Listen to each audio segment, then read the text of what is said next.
그래서 이제 그런 이야기를 많이 하게 되는 것 같아요. 이제 입시를 처음 봐보는 친구들과 특히 이런 이야기를 많이 하는데, 일단 너의 상황이 어떠냐.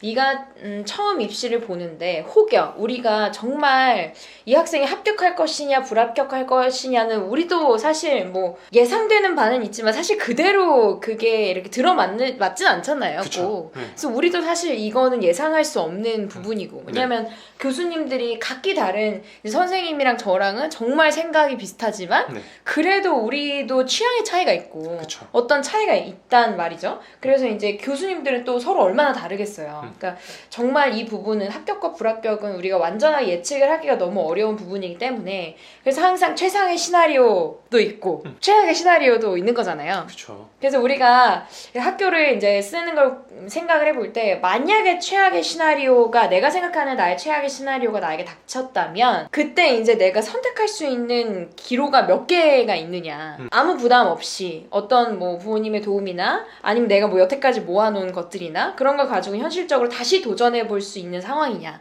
그게 뭐 물질적인 것뿐만이 아니라 시간적인 거, 상황적인 거. 뭐 남자인 학생들은 이런 학생들도 있어요. 지금 29인데 내년에 이거 못 가면 내년에 군대를 반드시 가야 되고, 이제 이런 여러 가지 본인들의 상황을 잘 생각해서 이번에 내가 가고 싶은 학교들을 다 써봐도 될 것이냐, 아니면 내가 이번밖에 기회가 정말 없어서 근데 난 꼭 연극영화과 가고 싶고 정말 안 가면 인생 후회가 남을 것 같고, 그러면 어찌됐든 몇 군데라던가 아니면 전부 다 조금 이렇게 수치적으로 좀 경쟁률이 낮은 학교들을 써보는 게 더 좋은 방향일 수 있다, 뭐 이런 이야기들을 하곤 하죠. 사람마다 지금 가지고 있는 것들이 다 다르기 때문에 어떤 학생들은 진짜 이번에 저 아무데나 괜찮으니까 진짜 꼭 들어가야 됩니다 라고 하는 분들은 진짜 그냥 어디든지 막 선생님들이 추천해주는 대로 그냥 바로바로 막 이렇게 하고, 흔히 말하는 안전빵이다 싶은 곳에 그것까지도 그럼 저 거기 쓰겠습니다 이런 학생들도 있잖아요 사실은.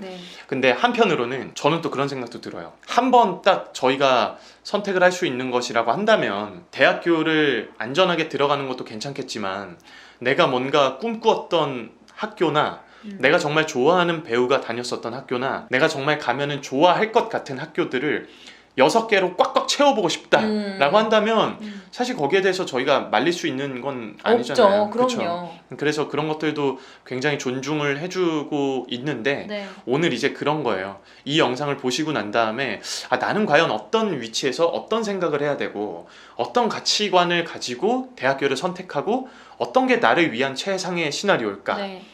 그래서 이제 이 두 사람의 이야기를 들어보고 나는 현재 어떻게 나 스스로에게 비전을 제시할 수 있을 것인가, 여기에 대한 도움을 좀 드리려고 굉장히 현실적인 이야기 플러스 상상 속에서나 일어날 수 있을 것 같은 일들이 현실이 되기도 하니까 그런 일들도 여러분들한테 반드시 일어날 거기 때문에 뭔가 하나 답을 딱 정할 수는 없지만 그래도 여러 가지 뷰를 또 제시하는 거를 저희는 좋아하잖아요. 그렇죠.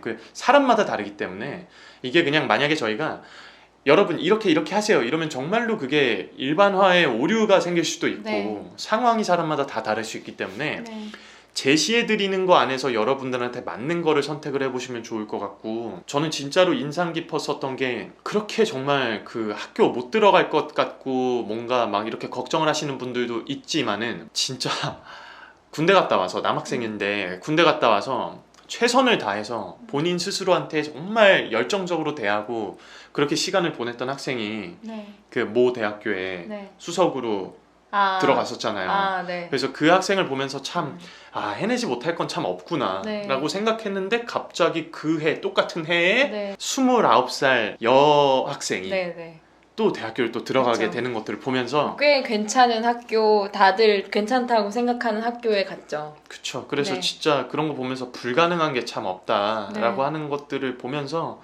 참 여러 가지 생각들이 들었어요. 맞아요. 그래서 내가 생각했을 때 이게 과연 나한테 상향일까? 라고 하는 거 사실 없죠. 사실 없죠. 뭐 어디든 들어갈 수 있으니까요. 저 지금 이제 한 분씩만 만나보고 있잖아요. 다 뭔가 사진으로 게시물로 올릴 수는 없겠지만 한 분 한 분 만날 때 제가 하는 이야기 중에 하나가 굉장히 객관적인 비전을 제시해 드리기도 하는데, 그 대학교 하나를 쓰는 데 있어서 굉장히 고민을 하고 계신 분들을 보면은 제가 어떻게 얘기를 했냐면은 정말 인생을 사는 데 있어서 뭐 예를 들어서 뭐 경기대학교예요. 그러면 이깟 경기대학교가 당신의 삶에 있어서 정말로 큰 영향을 엄청나게 이거 꼭 써서 뭐 쓰고 안 쓰고 이런 것들로 인해서 스트레스 받으시면 안 될 것 같고 만약에 안 써서 후회할 것 같다. 그러면 쓰는 게 맞고 그렇죠. 써서 내가 도전을 해본 다음에 합격이든 불합격이든 만약에 불합격이라는 통보를 받았으면 그래도 뭔가 본인이 후회 없이 해봤기 때문에 삶을 살아가면서 후회는 남기지 않잖아요. 근데 안 썼는데 내가 나중에 나이가 들고 나서 나 그때 거기 써볼 걸. 나 중앙대 써볼 걸. 나도 단국대 써서 180대 1 뚫고 수시 합격할 수 있었을 텐데. 아니 뭐 어쨌든 그럴 수 있잖아요, 정말로. 그래서 어떤 것들이 뭔가 완벽한 무언가 하나가 딱 정해지기까지는 정말 많은 시간들에 고민하는 시간들이 필요할 것 같다라는 맞아요. 생각이 들어요. 선생님은 그러면 학생들한테 네. 객관적으로 선택을 하셨으면 좋겠어요? 아니면은 좀 괜찮으니까 그냥 뭐 상향이든 뭐든 신경 쓰지 말고 해봐라 라고 하셨으면 좋겠어요? 저는 완전히 후자인 편이었거든요. 지금까지. 그래서 저랑 이제 같이 일하셨던 선생님들도 그렇고 저도 항상 이렇게 그냥 꿈을 지지하는 편이에요. 네가 하고 싶은 거. 왜냐면 저도 그랬으니까. 저는 사실 저는 고3 때 어떤 분이 저한테 넌 수시 안 된다고 수시 쓰지 말라고 왜죠? 왜죠? 키가 작아서 배우 못 뭐라고요? 키가 작아서 죄송합니다. 키가 작아서 수시 안 된다고. 인격모독 아니에요? 무슨 키가 작아서 대학교를 못 가? 아니 근데 왜냐면 또 이게 나 때는 또 나오는데 그때 꽤 이제 그래도 너무 오래는 안 됐지만 그래도 꽤 전이니까 그때 이제 수시에 다 보는 그런 분위기가 아니었어요. 그쵸. 지금처럼 그렇잖아요. 선생님은 저보다 더 오래되셨으니까 이제 그때는 지금 수시 안 보면은 왜 안 봐? 수시에 다 뽑고 정시 안 본 학교들도 있는데 이제 이렇지만 저희는 그렇지 않고 수시를 뭐 볼 거냐 안 볼 거냐를 다 선택하는 분위기였어요. 그리고 다 정시에 보는 그런 상황들이었기 때문에 이제 그래도 수시가 안 보기가 제가 너무 좀 아쉬워서 그러면은 저 딱 두 군데만 보겠다 이제 이러면서 본 건데 두 군데 중에 한 군데를 봤는데 네. 두 군데를 봤는데 하나가 딱 단국대고 붙었네요. 네. 이거 사과하세요. 죄송합니다.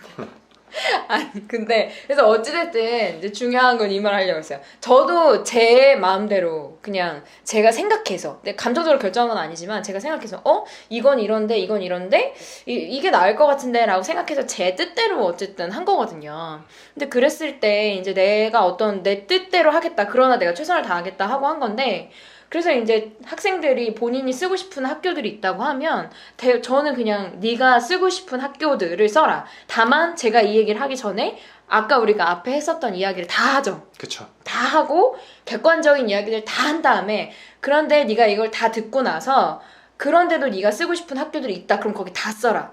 근데 이제 제가 하고 싶었던 얘기는 이거였어요.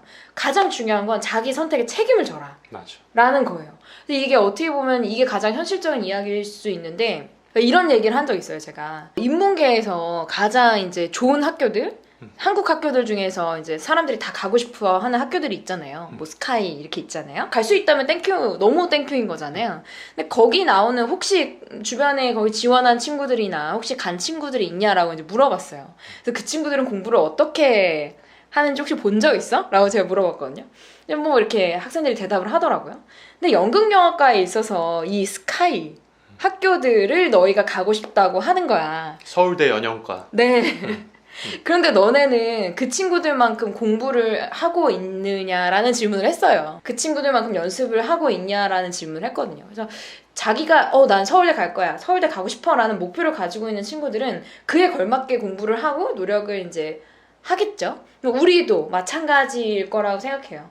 내가 가고 싶어하는 학교가 그 정도의 레벨에 있는 학교라면 내 꿈에 부합하는 내 적극성이 꼭 필요하다고 생각하거든요. 사실 그게 자격 요건인 것 같아요. 그쵸. 네. 이어서 계속 말씀을 드려보자면은 자기가 한 선택에 대해서 책임을 져야 된다라고 하는 거는 가장 어떻게 보면 안전한 뷰를 제시를 해드리는 거예요. 뭐냐면은 아까도 말씀드렸다시피 내가 뭐 특출나게 뛰어난 외모를 가지고 있지 않다라고 한다면은 가장 학교에서 명확한 기준점이 되는 거는 실력이기 때문에 네. 그런 얘기도 있잖아요. 입시는 운이 좋아야 되고 뭐 물론 운 필요합니다, 여러분. 운 중요하잖아요. 네, 그렇죠. 내가 막 그 점심시간 끝나고 딱 갔는데 교수님들 좋으실 수도 있고 아 진짜 그러니까 다 얘기해드리면 진짜 그러니까 근데 그런 시간들이 잘 맞아떨어지고 뭐 어떤 컨디션이냐에 따라서 운도 굉장히 좌지우지하는 것들이긴 하지만 그거는 진짜로 0% 아니면 100%만 수렴한다고 저는 생각해요. 네. 하지만 실력이라고 하는 거는 100% 이상의 가치를 만들어낼 수 있는 거다라고 확신하고 있기 때문에 여러분들이 가장 믿을 수 있는 거는 그날그날의 어떤 운이나 환경적인 조건들에 여러분들이 도박을 하시는 게 아니라 그냥 안전하게 하루하루 계속해서 실력을 쌓아 나가시는 것들이 여러분이 50대 1, 100대 1을 이겨낼 수 있는 가장 좋은 방법이 되지 않을까라는 생각이 듭니다. 네. 네. 여기서 뭔가 그런 오해는 안 하셨으면 좋겠어요. 아까 제가 이제 서울대 뭐 스카이라고 예를 들어서 조금 이제 혹시 오해의 소지가 있을까봐. 그러니까 그런 경쟁률이 높은 학교이기 때문에 그 기준에서 스카이라고 예를 든 거지. 꼭 굳이 경쟁률이 높은 학교만 좋은 학교는 절대 아니에요. 그건 아니거든요. 그래서 여러분이 혹시 뭐 그렇게 이야기를 했다고 해서 아 경쟁률 높은 학교들만 좋은 학교야 라고 생각하진 않으셨으면 좋겠어요. 저 하나 여쭤봐도 돼요? 네. 지금 사실 뭐